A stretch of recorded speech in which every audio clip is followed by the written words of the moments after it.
matin, Culture Média. Avec Thomas Hill et Thomas, c'est l'heure de la question média du jour.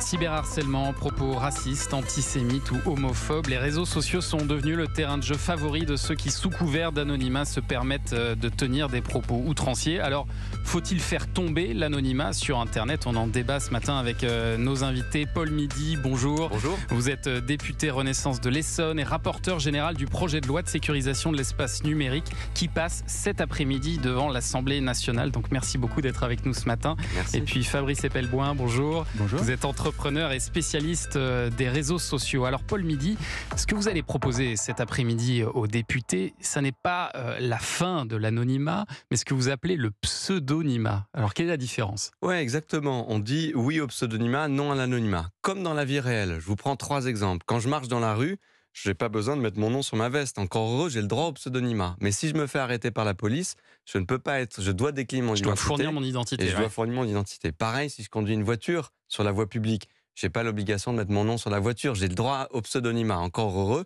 Mais je ne peux pas conduire une voiture qui n'a pas de plaque d'immatriculation, qui fait que si je fais des choses qui sont illégales, et seulement si je fais des choses qui sont illégales, l'autorité peut me retrouver et retrouver mon identité très facilement. Je n'ai pas le droit à l'anonymat sur la voie publique. Donc c'est ce que vous voulez faire aujourd'hui pour les réseaux sociaux. Donc ça veut dire que concrètement, toute personne qui voudra créer un compte demain sur Twitter, X ou Facebook devra fournir une preuve de son identité, même si ensuite il se fait appeler Bibounette73. Oui, c'est ça. C'est le même principe que dans la vie physique. Oui, au pseudonymat. Donc si je veux créer 10 comptes avec des pseudonymes différents, par exemple, moi, Polo91, et mettre la photo de mon chat, j'ai bien sûr le droit et pouvoir m'exprimer sous pseudonymat. Si je suis journaliste, je dois pouvoir enquêter, faire toutes mes enquêtes sous pseudonymat. Si je suis lanceur d'alerte, pareil. Si je suis militaire aussi, j'ai pas forcément le droit de m'exprimer sous mon nom. Tous ceux qui veulent s'exprimer sous pseudonymat, comme dans la vie physique, ça doit être tout à fait possible.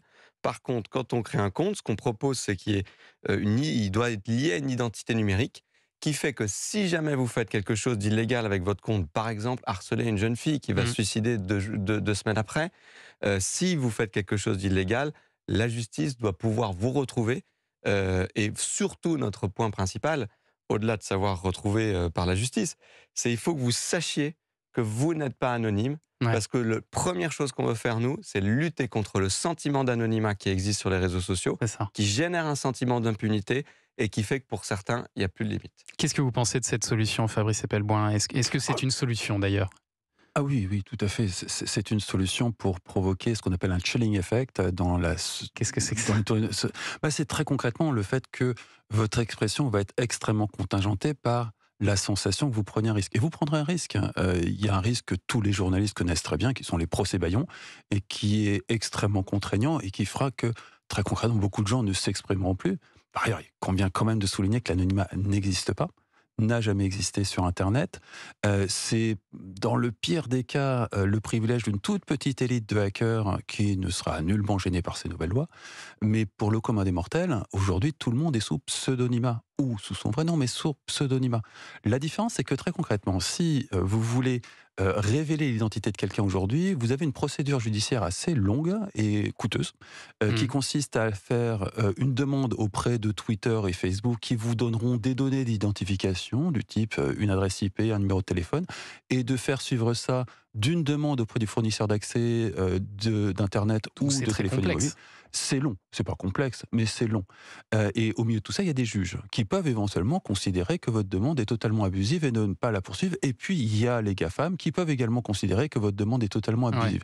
Si on efface cette partie-là, on rentre directement dans la phase procès-bâillon pour un oui, pour un non. Et donc, il y aura des effets positifs, c'est évident. Il y aura aussi des effets négatifs. Et il y aura surtout une sensation au sein de la société d'une censure et d'une surveillance de plus en plus présente. Et ça veut dire mettre un couvercle sur une cocotte minute, et c'est pas la seule loi qui va provoquer ça. Le DSA, avec les signaleurs de confiance, va également provoquer ça. Il y a une multitude de lois en ce moment qui vont provoquer cet effet cocotte minute sur la société. Je sens que Paul Midi a très envie de vous répondre. Eh bien, on poursuit le débat dans 2 minutes. À tout de suite sur Europe 1. Europe 1. Vous écoutez Culture Média sur Europe 1 avec la suite de la question média du jour. Faut-il lever l'anonymat en ligne?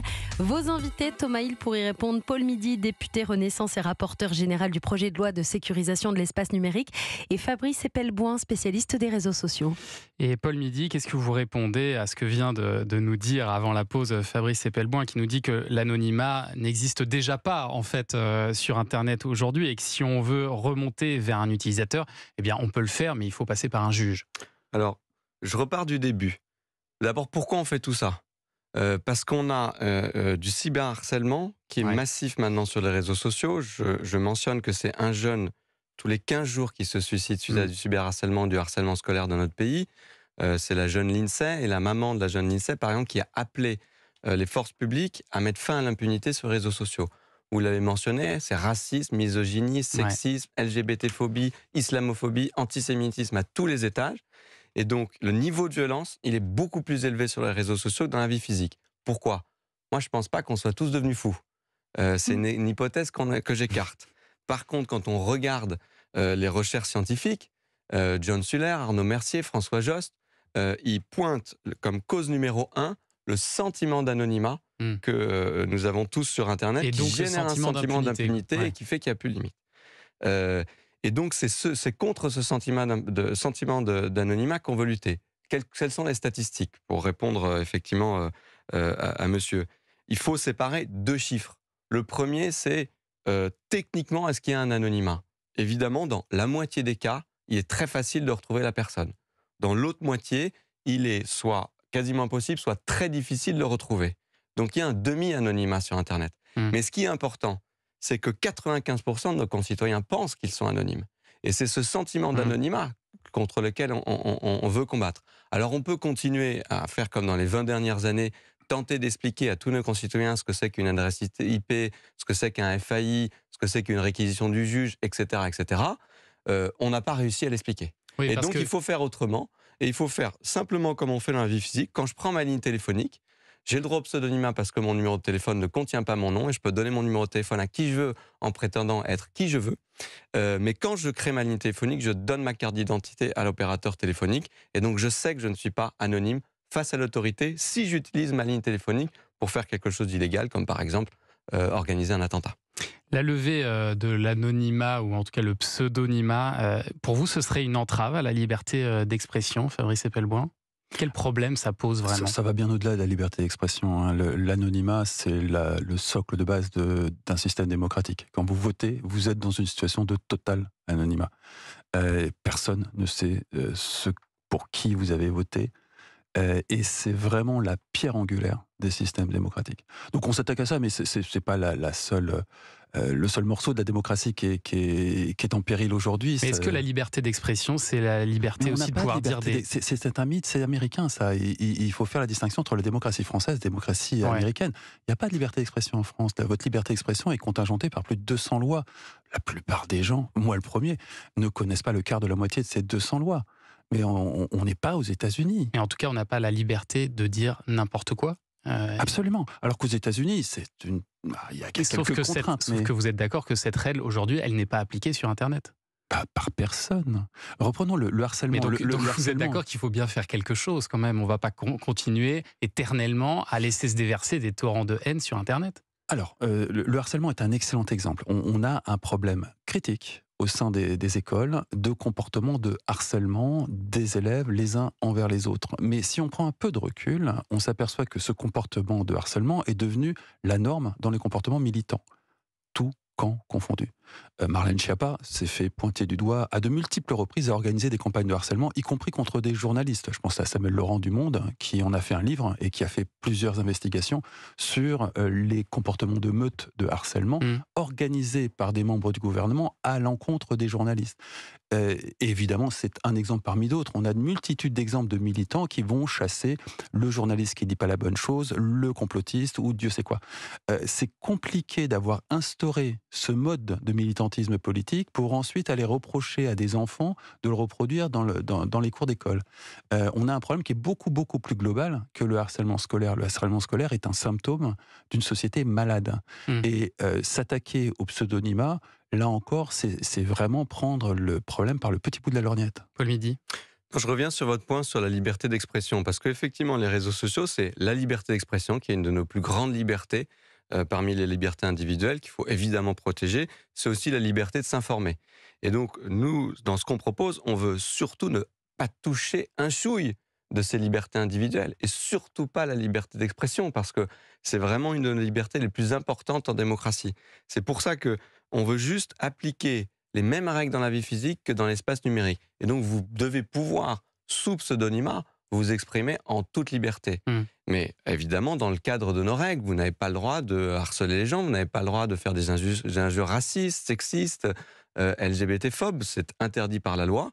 Mais surtout, il faut, voilà, on ne veut pas toucher à ce cadre de liberté. C'est seulement une traduction de ce qu'on a dans la vie physique depuis des siècles, qui marche à peu près, et on veut le traduire dans la vie numérique, parce que ça fait maintenant 10 ans qu'on est dans les réseaux sociaux massivement, c'est 80% des Français qui sont sur les réseaux sociaux aujourd'hui. Et je pense qu'il y a une prise de conscience collective dans toute la société, dans beaucoup de parts de la société. Ça va de la maman de l'INSEE jusqu'à Catherine Deneuve qui, la semaine dernière, sur l'antenne de vos concurrents RTL, demandait une loi contre l'anonymat sur les réseaux sociaux. Il y a une demande de dire stop, ça suffit, c'est trop violent. Et il faut qu'on soit d'une façon plus sûre et sécurisée sur les réseaux sociaux. Pourquoi est-ce que le gouvernement ne soutient pas alors ce projet de loi en disant que ça n'est pas conforme avec le droit européen ? Oui, alors pour bien préciser la position, on a fait voter en commission une ambition pour développer l'identité numérique en France avec un objectif de 80% des Français qui doivent avoir une identité numérique d'ici 2027. Et on va rajouter en séance le fait qu'elle doit être accessible à tous, pas obligatoire comme la carte d'identité, ça n'est pas obligatoire d'en avoir une, et gratuite, comme la carte d'identité. Ça, c'est le premier élément.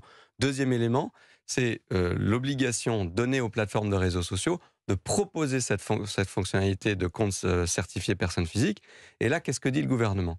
Il dit, c'est une bonne idée, il faut qu'on avance sur ce sujet. Le gouvernement a pris position pour, mais il dit, c'est quelque chose qu'on doit faire au niveau européen, parce qu'il y a un risque de surtransposition d'un règlement qui s'appelle DSA. Du coup, qu'est-ce qui va se passer cet après-midi, selon vous, malgré l'opposition du gouvernement, vous pensez que ça va passer ? Alors, ça sera demain. Après, on a beaucoup avancé déjà. Il y a 15 jours, on était nulle part sur ce débat. On a une ambition sur l'identité numérique. On a un gouvernement qui a pris position sur l'évolution des plateformes. On a un débat qui doit nous porter vers le règlement européen et la campagne des européennes dans quelques mois. Et j'espère qu'on continuera à avancer en séance, et ça sera demain après-midi, a priori. Et on continuera en tout cas à en parler ici et à en débattre. Merci à tous les deux d'être venus. Paul Midi, député Renaissance, et Fabrice Eppelboin, spécialiste des réseaux sociaux. Je tiens aussi à saluer et à nous excuser auprès des invités qui devaient jusqu'à hier soir être avec nous ce matin. Bernard Campan et le producteur Fabrice Goldstein qui devaient venir nous parler d'un très beau téléfilm qui sera diffusé demain soir sur M6. Ça s'appelle La Belle Étincelle et je ne peux que vous recommander de le regarder.